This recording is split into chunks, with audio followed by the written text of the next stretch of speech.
Bienvenidos al oasis de paz en medio del estrés. Juan 6, 16, 21. Quinto signo, Jesús camina sobre las aguas. Vamos al sexto signo, el ciego de nacimiento. Sexto signo, el ciego de nacimiento. Juan 9. Y es también prácticamente todo el capítulo 9. Sexto signo, el ciego de nacimiento. Juan capítulo 9, prácticamente todo el capítulo.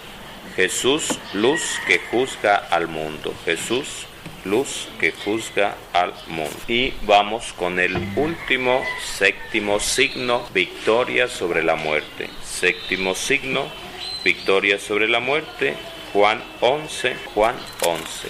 La resurrección de Lázaro. Juan 11, la resurrección de Lázaro. ¿Qué sería Juan 11 del 1 al 44, Juan 11 del 1 al 44. Y de ahí vendrá la decisión de matar a Jesús gracias a la resurrección de Lázaro. Séptimo signo, la victoria sobre la muerte.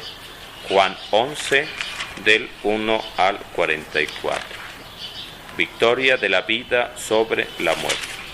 Entonces, este será un esquema básico de los signos extraordinarios de Jesús. Ya después vendría otro elemento de los capítulos 13 al 20.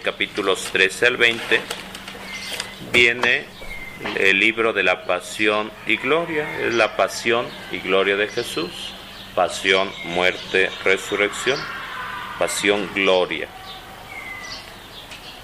13 al 20, pasión, gloria. Libro de la pasión, gloria, así como entre el 2 y el 12, el libro de los signos, 7 hechos extraordinarios de Jesús que hemos repasado, aunque ahorita vamos a meternos uno por uno. Del 13 al 20, capítulos 13 al 20, libro de la pasión, gloria, y que tiene una subdivisión, 13 al 20, libro de la pasión, gloria. Del 13, 1, capítulo 13, verso 1, capítulo 13, verso 1, al 17, 26, capítulo Juan 13, verso 1, al capítulo 17, 26, Juan 13, 1 al 17, 26, discursos de despedida. Dentro de esos discursos, pues anunciará varias veces la venida del Espíritu Santo. La venida del Espíritu Santo. Varios discursos sobre la venida del Espíritu Santo. Y del 18.1, Juan 18.1 al 20.31, Juan 18.1 al 20.31, historia de la pasión, resurrección, Juan 18.1 al 20.31, historia de la pasión, resurrección. Historia de la pasión, resurrección. Entonces, del 13 al 20, libro de la pasión, gloria. Dentro de esos pasión, gloria, del 13.1 al 17.26, discursos de despedida, preparando a sus discípulos. Del 18.1 al 20.31, historia de la pasión, resurrección. Y ya el 21 sería la conclusión. Jesús resucitado sube a los cielos, envía a sus discípulos a misionar. Al principio, pues ya algo que veíamos un poquito en el esquema sería capítulo 1 del 1 al 51, el prólogo, testimonio, es decir, lo que leíamos en el principio era el verbo, la misión, la función de Juan Bautista y el seguimiento de los dos primeros discípulos de Jesús, Juan y Andrés. Entonces el esquema sería Juan capítulo 1 del 1 al 51, el prólogo, la presentación y testimonio, sobre todo Juan y los dos discípulos que preguntan: ¿dónde vives? y se encuentran con Jesús. ¿Perdón? Prólogo, sí. Juan 1, del 1 al 51, prólogo y testimonios, que sería Juan y los dos primeros discípulos. Luego el capítulo 2 al 12, que es donde acabamos de pasar, libro de los signos, 7 hechos extraordinarios de Jesús, que los he enumerado, aunque ahorita vamos a ir uno por uno. Y luego libro de la pasión y gloria, del capítulo 13 al 20, y en esa división o subdivisión, del 13:1 al 17:26, discursos de despedida, dentro de ello insistiendo enviar al Espíritu Santo. Del 18:1 al 20:31, historia de la pasión, resurrección, y la conclusión en el 21, que es va hablando de la ascensión. Bueno, vamos a los 7 signos. Vamos a los 7 signos. Uno es las bodas de Caná. Uno de ellos es las bodas de Caná. Uno de ellos es las bodas de Caná. Ya se me acabó la pila. Bueno, las bodas de Caná. No, sí es lo bueno que ahí tenemos el batedor emergente. Las bodas de Caná. Entonces están en Caná de Galilea.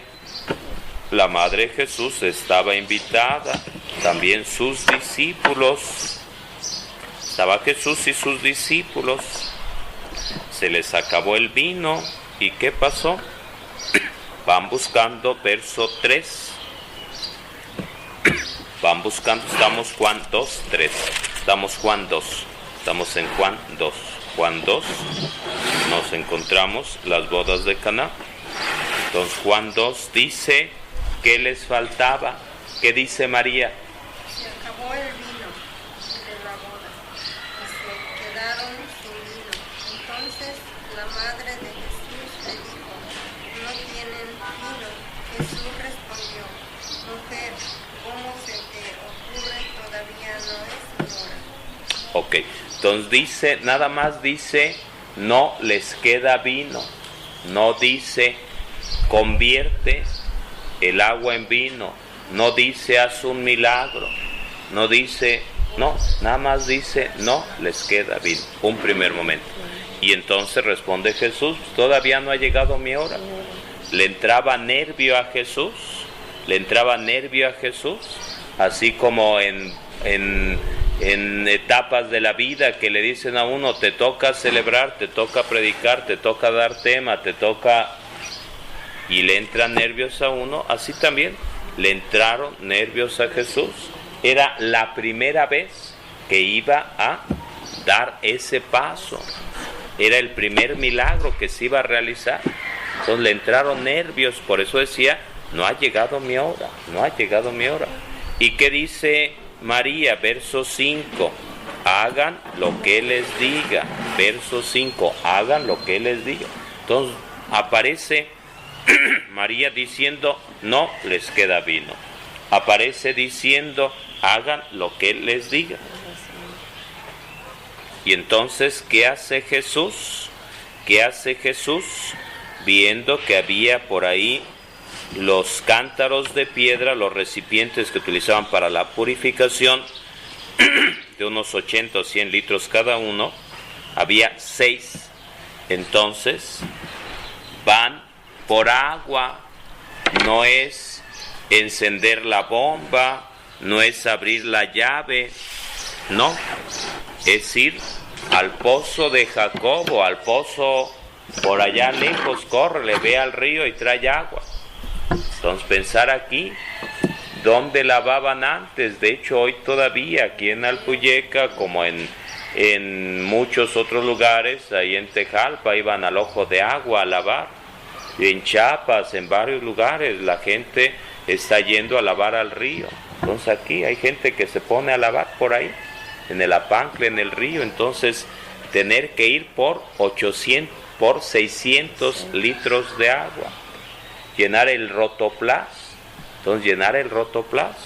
Entonces no era de que en media hora enciendes la bomba y ya tienes, ya se llenó, no, sino que córrele, súdale, y córrele y llega. Y entonces pasaron algún tiempo para llenar los 6 cántaros de piedra de 100 litros cada uno, 600 litros de agua.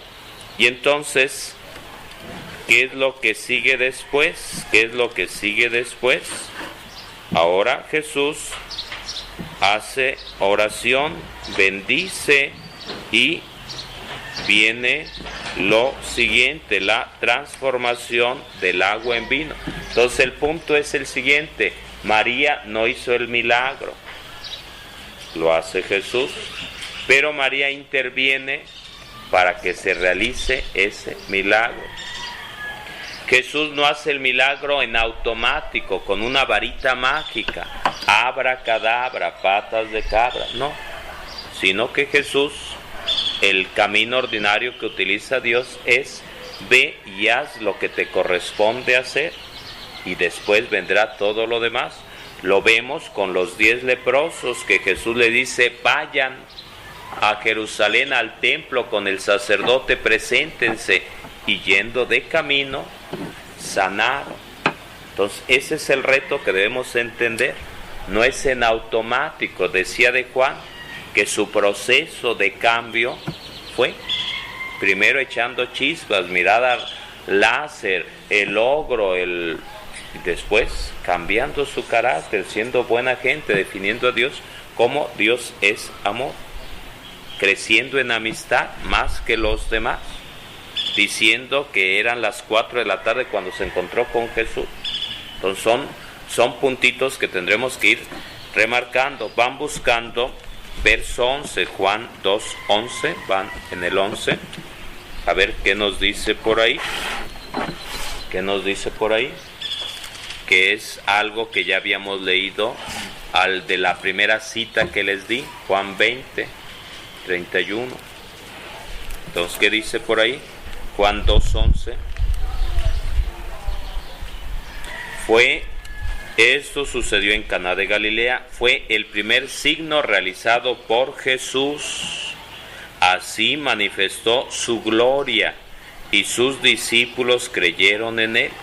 Una constante en los evangelios y sobre todo en San Juan es esto: todo lo que hacía Jesús, todo lo que nos describe San Juan es para creer en Jesús, para tener fe en Jesús. Por eso van buscando Juan 20:31. Por eso partía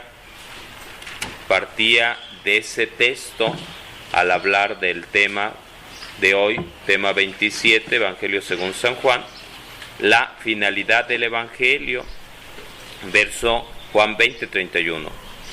Estos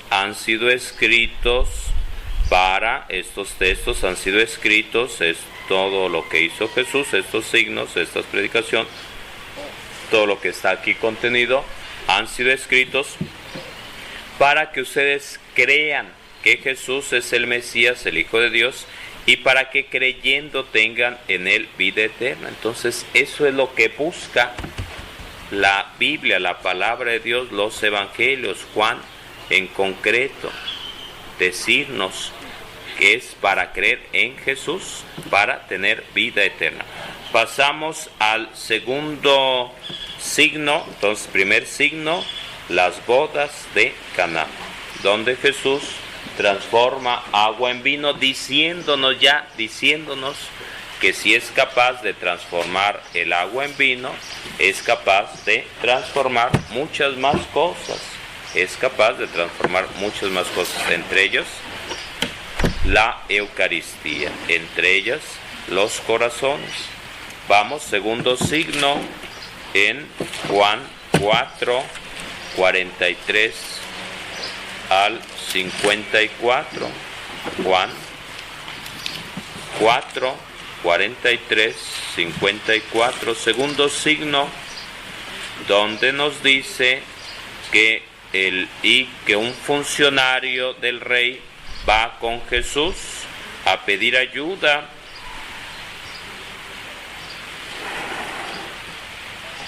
Y en el camino Jesús partió de Samaria hacia Galilea, y por allá en Caná de Galilea se fue encontrando, verso 46,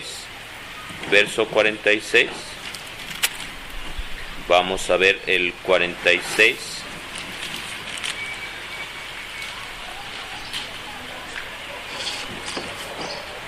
¿Alguien por ahí el 46? Dice: Jesús volvió a Caná de Galilea, donde había cambiado el agua en vino. ¿No? Es todo el 46. Dice: un funcionario de Cafarnaúm tenía un hijo enfermo. Al saber que Jesús había vuelto a Judea, a Galilea, salió a su encuentro para pedirle que fuera a sanar a su hijo, que se estaba muriendo. Ok, vamos a pasar hacia adelante, donde va diciendo el 49, Señor, ven pronto antes de que muera mi hijo. Y vemos el verso 50 que dice, vemos el verso 50.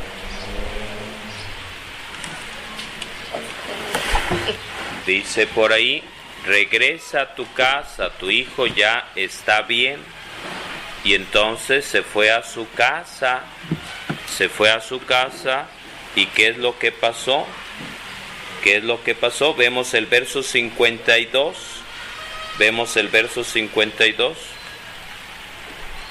Les preguntó a qué hora el niño se había mejorado.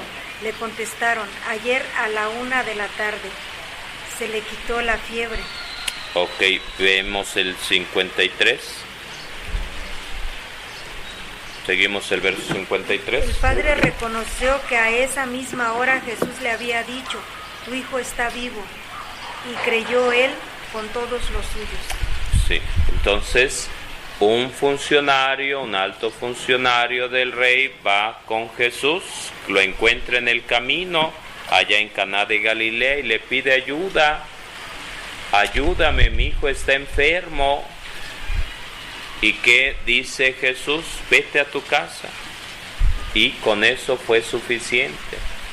No fue Jesús físicamente a la casa de aquella persona, sino que con la palabra de Jesús sanó aquella persona, aquel hijo. Y cuando llegó a su casa al día siguiente, se encontró con la noticia que le daban sus criados, las personas de la casa, que como a la 1 de la tarde, y recordó: a esa hora andaba con Jesús cuando me dijo vete a tu casa. Y dice: creyeron en Jesús. ¿Quiénes? Todos los suyos. Toda la familia creyeron. Entonces nuevamente aparece. Lo que se va buscando es la fe, el creer. Vamos al tercer signo, el paralítico, capítulo 5. Capítulo 5 del 1 al 18. Del 1 al 18, Juan 5 del 1 al 18. Había un paralítico que estaba por ahí en un estanque, y nos vamos a ir pronto antes de que nos lleve el viento. Bueno, entonces había un estanque llamado Betesda, y había ciegos, cojos y paralíticos. Van buscando 5-5 y 5-7, 5-5 y 5-7. Había allí un hombre que hacía 38 años que estaba enfermo. 6 y 7, seguimos. Jesús lo vio tendido, y cuando se enteró de él mucho tiempo que estaba allí, le dijo: ¿quieres sanar? El enfermo le contestó: Señor, no tengo a nadie que me meta en la piscina cuando se agita el agua, y mientras yo trato de ir ya se ha metido otro. Ok, entonces hay un paralítico porque había por ahí una piscina llamada Betesda donde se metía la gente a esa agua y sanaba. Pero él tenía ¿cuántos años? 38 años inválido, y nadie le echaba la mano, nadie lo metía al agua, nadie se compadecía. Y Jesús lo ve y le pregunta, ¿quieres sanar? Y uno diría, pues esa pregunta ni se pregunta. Pero Jesús pregunta, y él le explica, pues claro que quiero sanar, pero el pequeño detalle es que nadie me echa la mano. Habrá otro pasaje donde se nos habla de un paralítico que lo llevaron 4 personas, que quitaron las tejas y por el techo lo bajaron. Pero a este nadie le echó la mano, y pasaron 38 años. Y Jesús le dice, levántate, toma tu camilla y camina. No lo aventó al agua Jesús, sino que con su poder le dijo, échale gas, y sanó. Pero vinieron los problemas con los judíos, porque decían, lo estás haciendo en sábado y es día de descanso. Vamos al cuarto signo, multiplicación de los panes, Juan 6. Juan 6, todo el capítulo 6, aunque por ahí nos vamos a encontrar el otro signo también. Juan 6, Jesús pasó a la otra orilla del lago de Tiberíades. Jesús les dice, denles de comer. Y Andrés va por ahí, hermano de Simón, y dice, aquí hay un muchacho, verso 9, que tiene 5 panes de cebada y 2 peces. Pero ¿qué es esto para tanta gente? Ahí cuando habla panes de cebada era el pan más vara. Podemos decir galletas de animalito. Entonces el pan de cebada era el pan más barato. Pensar galletas de animalito, no era cualquier pan, sino lo último, lo peorcito. 5 panes y 2 peces. ¿Qué es esto para tanta gente? Entonces Jesús manda a sus discípulos a organizar a las personas que se sienten, y dice el texto, eran unos 5,000 hombres, verso 11. Luego tomó los panes y después de haber dado gracias a Dios, los distribuyó entre todos. ¿Quién distribuyó los panes? ¿Jesús uno por uno a todas las personas? ¿O quién? Los discípulos. Hay ocasiones que dicen, ¿y por qué el Padre Alfredo no nos da la comunión? Entonces el planteamiento es este. Hay ocasiones que está uno dando la comunión y está un ministro dando la comunión, y está el Padre Alfredo y está el ministro, y a veces uno ve que hay gente que se mueve del lugar a donde está el Padre Alfredo y allá el ministro, bien, gracias. Y la pregunta es, ¿dónde vale más la comunión? ¿Si la da el Padre Alfredo o si la da un ministro? Pues no vale más si la da un ministro o la da el Padre Alfredo. Lo que vale es Jesús, que se da en la Eucaristía. Entonces esa es la canción, y lo vemos aquí, Juan 6, verso 11. Luego tomó los panes y después de haber dado gracias a Dios, los distribuyó entre todos, y había 5,000 hombres, sin contar mujeres y niños.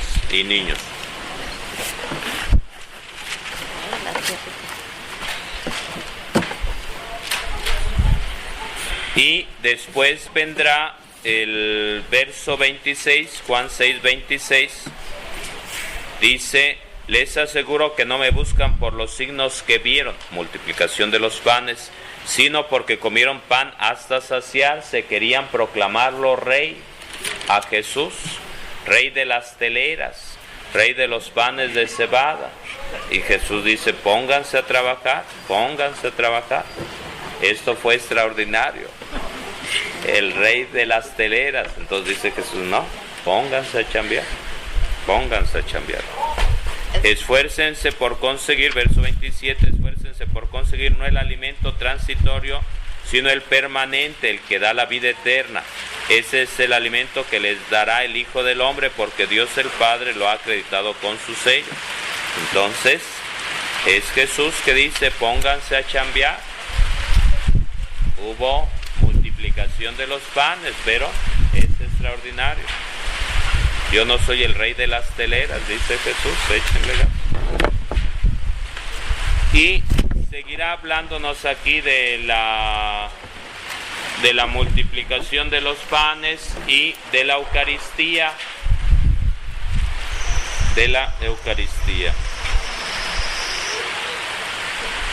Diciendo, yo soy el pan de vida. Y dirán, pues nosotros te conocemos, sabemos quiénes son tus papás. Verso 48, yo soy el pan de vida. Verso 49, sus padres comieron el maná en el desierto y sin embargo estiraron la pata. Este es el pan que ha bajado del cielo para que quien lo coma no muera. Y sigue el discurso eucarístico. Y van diciendo, verso 52, ¿cómo puede darnos a comer darnos a comer su carne? Y Jesús dice, yo les aseguro que si no comen la carne del Hijo del Hombre y no beben su sangre, no tendrán vida en ustedes. El que come mi carne y bebe mi sangre tiene vida eterna y yo lo resucitaré el último día. Mi carne es verdadera comida y mi sangre es verdadera bebida. El que come mi carne y bebe mi sangre vive en mí y yo en él. Como el Padre que me envió posee la vida y yo vivo por él, así también el que me come vivirá por mí. Ese es el pan que ha bajado del cielo, no como el pan que comieron sus antepasados. Ellos murieron, pero el que coma de este pan vivirá para siempre. Y decían, verso 60, esta doctrina es inadmisible. Y dice Jesús, verso 62, ¿qué ocurriría si vieran al Hijo del Hombre subir a donde estaba antes? Y ya nos habla de la ascensión. Y verso 66, 666, ponen por ahí arribita en su Biblia, 666, el número del anticristo, de la bestia, del demonio, el 666. Dice Juan 6, verso 66. A ver, búsquenlo por ahí, ¿qué dice Juan 6, el 666? A partir de entonces, muchos de sus discípulos se volvieron atrás y dejaron de seguirle. Ok. Otra vez. A partir de entonces, muchos de sus discípulos se volvieron atrás y dejaron de seguirle. Hay algunas personas que le llaman a los testigos de Jehová y a los de las sectas brinca para atrás, algunos le dicen brinca para atrás, y aquí está la respuesta. Se dieron marcha atrás, se fueron de reversa, y dice aquí, desde aquel momento muchos de sus discípulos se retiraron y ya no andaban con él. Verso 67, dice Jesús a los 12, ¿acaso también ustedes quieren irse? ¿Y qué responde Pedro? Versos 68 y 69, ¿qué dice por ahí? Pedro le contestó, Señor, aquí tú tienes palabras de vida eterna. De 69. Nosotros creemos y sabemos que tú eres el Santo de Dios. Entonces Jesús, cuando se van algunos porque no creen en la Eucaristía, testigos de Jehová, mormones, adventistas y muchos más, Jesús dice a sus discípulos, ¿acaso también ustedes quieren irse? Y Pedro responde, el primer papa de la iglesia responde, Señor, ¿a quién iremos? Tus palabras dan vida eterna, nosotros creemos y sabemos que tú eres el Santo de Dios. Entonces Jesús no dice, es mentirita lo que les dije, sino que, si quieres, sigue tu camino, si quieres, quédate por aquí. Vamos al quinto signo, Jesús camina sobre las aguas. Estamos en capítulo 6, verso 16-21.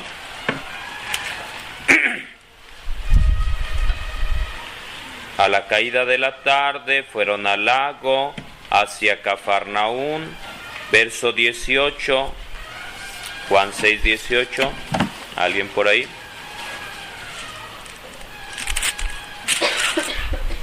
De pronto se levantó un viento fuerte que agitó el lago, como ese de hace rato, aquí en Alpuyeca, que hacía mucho viento. Willy dice que también por allá en Cuernavaca se soltó el viento.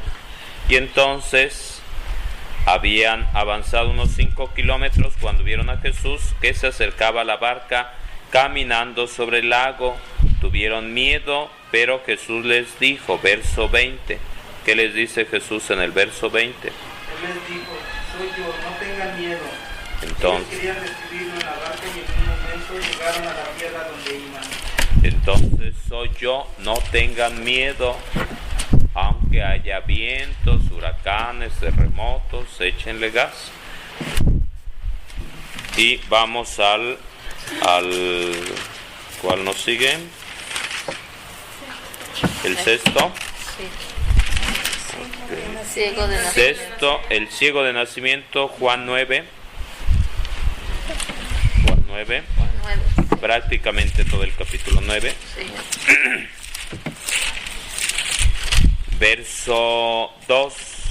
Maestro, ¿por qué nació ciego este hombre? ¿Fue por un pecado de él o de sus padres? Maestro, ¿quién pecó? Veían un ciego de nacimiento que pedía limosna a la puerta de aquel lugar. ¿Quién pecó, este o sus padres, para que naciera ciego? Hay ocasiones que viene un niño con malformaciones, con problemas, y uno inmediatamente cree que es un castigo divino. Labio leporino, por ahí niño con algún problema, y entonces uno luego pensando que es un castigo divino, un mongolito, un niño mongolito, o deficiente mental, o con un pie más cortito, o así por el estilo, y miles de cosas. Verso 3 dice Jesús, nació así para que el poder de Dios pueda manifestarse en él. Nació así para que el poder de Dios pueda manifestarse en él.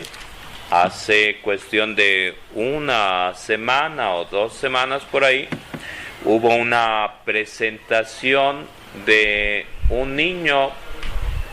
Era presentación de, creo era una presentación de bautismo.